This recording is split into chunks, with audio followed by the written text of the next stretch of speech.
Dieu Tout-Puissant, dit dans Sourate Ibrahim, 21e verset, « Et ils comparaîtront tous devant Dieu.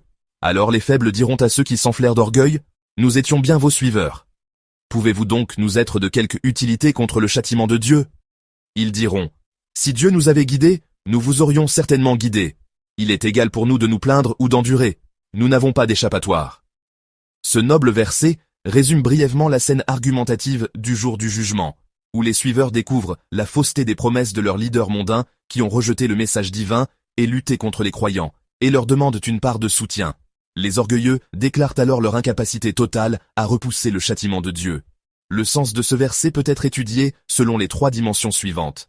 La dimension historique et sociale. Le verset reflète le conflit entre les maîtres orgueilleux et les suiveurs faibles qui les ont suivis dans leur égarement et injustice, par peur ou par imitation, à travers les différentes époques et civilisations de l'histoire.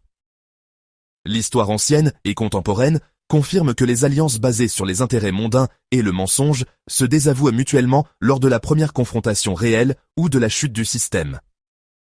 La dimension jurisprudentielle et législative consistant dans l'invalidité de l'imitation aveugle, car il n'y a pas d'excuse pour le suiveur dans le mensonge et l'injustice, et imiter aveuglement les égareurs n'abolit pas la punition, ni la responsabilité individuelle, la faiblesse psychologique n'étant pas une excuse valable pour la participation à la transgression, à l'injustice et à l'égarement. La dimension scientifique et cosmique consistant dans le dysfonctionnement de la structure sociale. D'un point de vue sociologique, la civilisation humaine s'effondre inévitablement lorsque les masses confient leur conscience à une élite tyrannique, injuste ou corrompue. La dépendance aveugle annule l'usage de la raison, ce qui entrave les lois du progrès civilisationnel et conduit les sociétés à la perdition tôt ou tard.